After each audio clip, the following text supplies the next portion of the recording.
사람들은 우리를 부를 때 믿는 자들이라고 말합니다. 물론 좋은 일이 있을 때는 그렇게 잘 안 하는 것 같아요. 우리가 삐딱하게 가면 그렇게 말하죠. 우리 시부모님들이 또는 우리 친구들이 야, 어째 믿는 사람이 그러냐? 그런단 말이에요. 우리를 믿는 사람이라고 말해요. 진짜로 우리들이 믿음을 갖게 되면 우리 인생은 달라집니다. 우리 인생만 달라지는 것이 아니라 우리가 믿음의 생활을 제대로 감당할 때 우리 가정, 내가 속해 있는 공동체, 그리고 세상이 변화되는 줄 믿습니다. 우리 모두가 그래서 참된 믿음을 갖는다는 것은 너무너무 중요한 일이에요. 마음이라는 책이 있습니다. 이 책에 나오는 이야기인데요. 라이트라고 하는 이름을 가진 사람이 암에 걸렸습니다. 그래서 의사로부터 얼마 살지 못할 거라고 하는 그런 진단을 받았습니다. 그는 마음에 낙심이 되었어요. 혹시 내가 살 길이 있지 않을까? 그리고 눈을 벌아리고 여기저기를 살폈는데 어느 날 크레비오젠이라고 하는 약이 암에 탁월한 효과를 지니고 있다는 그런 정보를 입수하게 되었습니다. 그는 정말 지푸라기라도 붙잡고 싶은 그런 마음으로 의사에게 간절히 부탁을 했어요. 선생님, 크레비오젠이라고 하는 약이 발명이 됐다는데 제가 그 약을 한번 써보고 싶습니다. 죽어도 소원이 없도록 제가 그 약을 한번 써보고 싶으니 꼭 좀 그 약을 구해서 저에게 주사를 해주세요. 의사 선생님은 처음에는 머뭇머뭇하더니 이 환자가 너무 간절하게 부탁을 하는 바람에 그렇게 하겠다고 약속을 하고 정말 금요일에 오후 시간을 잡아서 크레비오젠이라는 약품을 주사했습니다. 그런데 세 가지 놀라운 일이 일어났어요. 첫째는 그 환자가 삶이 달라졌습니다. 간호사들과 농담을 주고받으면서 막 즐겁게 얘기하는 거예요. 두 번째 달라진 것은 무엇이었느냐 하면은 의사가 이렇게 보니까 뜨거운 난로 위에다가 눈을 뭉쳐가지고 놓은 것처럼 암세포가 녹아내리는 것이 보이기 시작을 했습니다. 세 번째, 진짜로 더 놀라운 것은 뭐냐면 의사는 사실은 크레비오젠이라고 하는 약품을 주사한 것이 아니라 그냥 증류수를, 맹물을 주사했을 뿐이었습니다. 이렇게 사실 크레비오젠이라고 하는 약은 만들어지지도 않고 있지도 않은 약이었지만 그 주사를 맞으면 나는 분명히 살아날 거야 라고 하는 그 마음속의 확신이 그를 그렇게 치료하여 살려낸 것이었어요. 이것을 의학에서는 플라시보 효과라고 말합니다. 사실 가짜 약인데 그것을 썼더니 효과가 있었다. 그것을 플라시보 효과라고 그러고 그것은 의학에서 이제는 정설로 되어 있습니다. 여러분, 크레비오젠이라고 하는 약은 있지도 않는 약이고 있지도 않는 약을 거짓으로 믿게 해서 그 환자에게 주사를 했더니 그 가짜 약이 그를 살려낸 거예요. 그것은요, 놀라운 일이죠. 거짓을 진실로 믿었을 때 역시 그 믿음이 그를 살려낼 수 있다고 하는 것이었어요. 그러면 거짓이 그와 같이 놀라운 기적을 일으켰다면 진리를 믿었을 때는 어떤 일이 있겠는가? 공자님이 말씀하셨습니다. 우리는 거짓이 아닌 진리를 믿는 사람들입니다. 이 믿음에 엄청난 은혜와 능력이 있는 것이죠. 하나님은 기드온이 바로 그 믿음을 갖기를 원하셨어요. 확실한 믿음, 어떤 일이 있어도 흔들리지 않는 믿음, 하나님께 대한 절대적인 믿음을 가지면 기드온이 무엇이든 할 수 있을 텐데, 안타깝게도 기드온의 마음속에는 여전히 의심의 그 찌꺼기가 남아 있었던 것이죠. 하나님께서는 아직도 의심이 남아있는 기드온을 향하여 이렇게 말씀을 하신 거예요. 전에 하나님이 기드온에게 말씀하시기를 네 집에 있는 우상을 찢고 번제를 드려라, 그렇게 말씀하신 적 있죠. 그래서 기드온은 집에 있는 바알 신상을 깨뜨리고 아세라 목상을 찍어서 그 나무로 7년 된 숫소를 하나님 앞에 번제로 바쳤습니다. 중요한 것은 우상을 찍어버리는 것이었어요. 근데 그 우상이라고 하는 것이 보이는 우상도 있지만 보이지 않는 우상도 있잖아요. 눈에 보이는 우상은 우리는 정말 그러고는 안 된다고 생각해요. 여러분들이 무슨 우상 앞에 가서 절을 하거나 거기 가서 막 빌거나 그러지 않으시잖아요. 그거는 잘 하고 있다고 생각해요. 근데 이 마음속에 보이지 않는 것에 대한 믿음이 있는 것이죠. 그것이 뭐냐면 숫자의 신에 우리들은 여전히 마음이 흔들릴 때가 많다는 거예요. 숫자가 적으면 절망하고 숫자가 많으면 안심하는 그런 마음. 저에게는 있어요. 여러분에게는요? 아마 여러분들도 그런 마음이 있지 않아요? 그게 우상인 거예요. 그게 우상. 그래서 32,000명이 모였을 때 기드온은 흡족하진 않지만 그래도 이 정도면 싸울 수 있겠다라고 생각했을 때 하나님은 너무 많다 하시고 다 보내고 300명만 남겨둔 거예요. 숫자의 신을 우상으로 섬기고 있는 기드온의 마음을 하나님은 간파하시고 300명만 남겨놓으신 거죠. 자, 300명을 남겨놓았어요. 하나님의 뜻을 알지 못하는 것은 아니지만 13만 5천 명과 싸우려고 하니까 마음에 자꾸 의심이 드는 겁니다. 3천 명만 돼도 너무 좋겠는데 300명으로 13만 5천 명을 어떻게 싸운단 말이야. 이게 저의 마음이고 우리들 마음이잖아요. 의심이 생겼어요. 300명으로는 미디안의 연합군 13만 5천 명을 결코 상대할 수 없다는 것이 그것이 상식이에요. 그것이 상식입니다. 그래서 기드온과 300용사들은 두려웠습니다.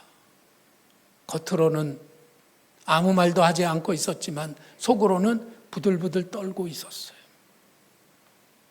하나님께서는 기드온의 두려운 마음을 헤아리셨던 거예요. 그래서 기드온에게 말씀하셨습니다.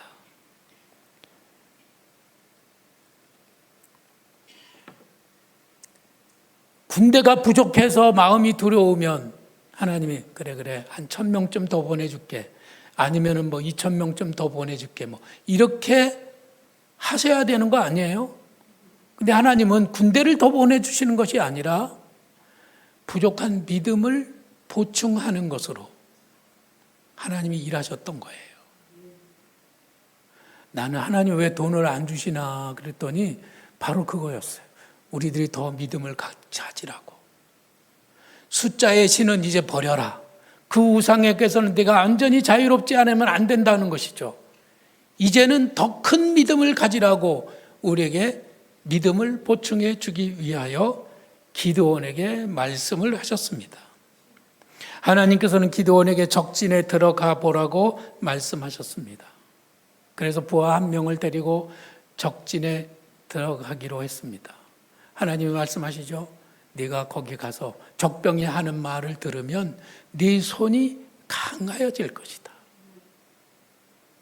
적군이 무슨 말을 하길래 적군의 말을 들으면 막 손이 막 이렇게 힘이 생긴다는 거예요. 그래서 적진에 들어가서 몰래 적군들이 하는 말을 듣게 되었습니다. 한밤중이었어요.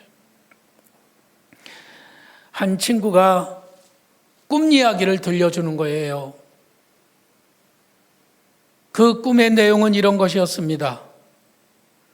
이스라엘 진영에서 보리떡 한 덩어리가 떼굴떼굴떼굴 굴러오더니 그 보리떡이 미디안 진영의 천막을 빵 치니까 천막이 모두 다 와장창 무너졌다는 것이죠.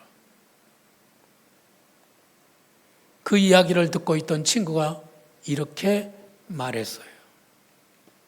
이는 기드온의 칼이다. 하나님이 미디안의 모든 진영을 기드온에게 넘겨주신 것이 분명해. 꿈 하나를 가지고 이 사람 그렇게 얘기했던 거예요. 아니, 꿈이 어떤 꿈이길래 그 꿈을 가지고 13만 5천 명을 가지고 있으면서도 자기들이 기드온에게 질 거라는 생각을 했던 것이죠. 이 말을 듣고 기드온은 마음에 확신이 차올랐습니다. 하나님께서 그렇게 기드온에게 확신을 주려고 믿음을 주려고 이리저리로 애를 썼지만 기드온의 마음속에는 양이 차지 않았어요. 근데 그 믿음이 99도였다면 이제 그 적군의 그 꿈 이야기를 듣고 난 다음에 기드온의 믿음은 딱 100이 된 거예요. 임계점이 된 것입니다. 기드온의 마음속에 확신이 차올랐습니다. 그래서 기드온은 자기 진영으로 돌아와서 확신에 가득 찬 목소리로 300명에게 말했습니다. 일어나라! 여호와께서 미디안과 그 모든 진영을 너희 손에 넘겨주셨느니라. 이전에는 막 그런 말 할 줄 몰랐어요. 이전에는 기드온은 비실비실했어요. 두려웠어요. 어쩔 줄 몰랐어요. 주물주물했어요. 주저주저했습니다. 그런데 그 꿈 이야기를 듣고 와서 기드온의 이 마음속에 확 믿음이 생긴 거예요. 하나님이 우리를 이기게 하시는구나. 저 미디안 이제 두렵지 않다. 그리고 가서 300명에게 이렇게 말을 하고 그 밤에 300명을 데리고 미디안을 공격해서 큰 승리를 거두었다는 것입니다. 할렐루야. 지금까지는 주저주저하던 기드온의 태도가 완전히 달라졌고 달라진 그 기드온의 태도에 따라서 말이 달라졌고 그 말을 듣고 기드온의 300 용사들이 막 힘을 내가지고 싸움터에 나갔다는 말씀이에요. 300명은 아주 적은 군대예요. 보리떡같이 가난하고 비천한 기드온입니다만 하나님께서 그를 온전히 사용하신다고 하는 믿음을 가졌을 때 그는 하나님께 귀하게 쓰임받게 된 것입니다. 그는 정말로 완전한 승리를 거두었습니다. 이때 기드온이 전쟁터에 나갈 때 가지고 갔던 가장 강력한 무기가 무엇이라고요? 믿음이었어요. 창도 아니고 총도 아니고 칼도 아니었습니다. 활도 아니었어요. 방패도 없었습니다. 그냥 가서 싸웠는데 믿음 하나 가지고 이겨낸 거예요. 하나님께서 보실 때 지금 저와 여기 있는 우리에게 정말로 꼭 필요한 것은 무엇일까요? 그것은 믿음인 거예요. 확신. 그것이 있다면 우리는 무슨 일이라도 할 수 있는 겁니다. 근데 그 믿음이 부족하기 때문에 우리들은 늘 주저주저하고 뒷걸음질을 치고 이거는 안 되는 거야. 그러고 우리들이 일을 그르칠 때가 너무 많다는 것이죠. 하나님께서 정말 필요한 것은 산 같은 믿음입니다. 결코 흔들리지 않는 믿음이에요. 사도 바울은 그래서 이렇게 말했잖아요. 만일 하나님이 우리를 위하시면 누가 우리를 대적하리요? 이 세상에 그 어떤 세력이나 힘이나 능력이나 권세나 그 어떤 것도 우리를 대적할 수가 없다는 것이 바울의 선언이었습니다. 근데 문제는, 정말 큰 문제는 우리에게 믿음이 없다는 거예요. 정말 저에게도 믿음이 없더라고요. 부흥 강사들 하시는 말씀이 뭐라고 그러시냐면은 진짜 믿음 없는 사람들이 목사들이래요. 목사들이 어떻게 그렇게 믿음이 없는지. 그런데 막 제 얼굴이 후끈후끈 되더라고요. 맞아요. 저에게 믿음이 없더라고요. 예수님께서도 그때 당시 많은 사람들을 보시면서 너무너무 안타까워하신 것이 믿음 있는 사람을 찾아볼 수 없다고 하는 것이에요. 내가 세상에 올 때 믿음을 보겠느냐? 정말 능력 있는 믿음, 생생하게 살아있는 그런 믿음을 가진 사람이 세상에 있겠느냐 하는 것이 주님의 탄식이었습니다. 어떤 사람에게 믿음은 너무나 쉬운 일이에요. 믿으면 되지 믿는데 돈 들어요? 밤새워서 무슨 땅을 파야만 믿음이 생기는 겁니까? 아니면 책을 100권을 읽어야 믿음이 생기나요? 그런 거 아니에요. 그냥 마음으로 믿으면 되는 거예요. 이 믿음이라고 하는 것은 누구나 가질 수가 있는 것이죠. 돈이 없어도 돼요. 권세가 없어도 돼요. 못생겨도 돼요. 건강하지 않아도 돼요. 모든 사람이 가질 수 있는 것이 믿음입니다. 그 사람이 귀족이든지 아니면 천한 사람이든지 상관없어요. 어린아이든지 아니면 노인이든지 상관할 거 없습니다. 모든 사람이 가질 수 있는 것이 믿음이고, 이 믿음으로 하나님은 우리를 구원하시기를 원하신다는 것이죠. 너무 쉬운 거예요. 그런데 어떤 사람에게는 이게 너무 쉽기 때문에 또 믿어지지 않는 거죠. 그게 참 아이러니예요. 겸손한 믿음, 순종하는 믿음. 나는 부족하고 나는 정말로 못났어. 나는 가진 것이 없어. 나는 약해. 나는 무능해. 그런 겸손한 마음을 가지면 바랄 것이 하나님밖에 없어요. 그래서 믿음이 생기는 거죠. 그런데 돈 있죠? 잘났죠? 젊었지요? 힘 있지요? 권세도 있죠? 그러면은요, 이 믿음이 생긴다고 하는 것이 쉽지 않더라고요. 그래서 하나님께서는 기드온이 32,000명이라고 하는 그 숫자에 의지했기 때문에 믿음이 안 생길까 봐 모든 것을 뺏어가시고 300명만 남겨두시고 기드온이 믿음 하나로 승리하도록 그를 이끌어 주셨던 거예요. 그런데 우리들에게는 믿음이 없다는 것이죠. 믿음이 없는 의심하는 마음. 그 의심하는 마음이 우리들에게는 가장 큰 적이요. 그것이 우리를 패배하게 만드는 원인이 되는 것입니다. 오직 믿음으로 구하고 조금 더 의심하지 말라. 의심하는 자는 마치 바람에 밀려 요동하는 바다 물결 같으니 이런 사람은 무엇이든지 주께 얻기를 생각하지 말라. 두 마음을 품어 모든 일에 정함이 없는 자로다. 의심, 아주 작은 의심이라도 가지고 있으면 그 의심 때문에 하나님은 아무것도 하시지 않는다는 말씀인 것입니다. 여기 있는 우리들은 성경에 기록된 하나님의 말씀이 아주 그냥 쉽게 믿어지는 은혜가 있기를 축원합니다. 믿어지는 은혜. 예수님이 물 위를 걸으셨다고 해도 아멘. 예수님이 죽은 자를 살리셨다고 해도 아멘.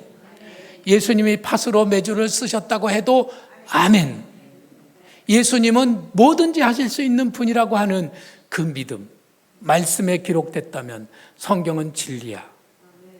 그 믿음이 우리에게 있다면 주님은 더 바랄 게 없었다는 것이죠.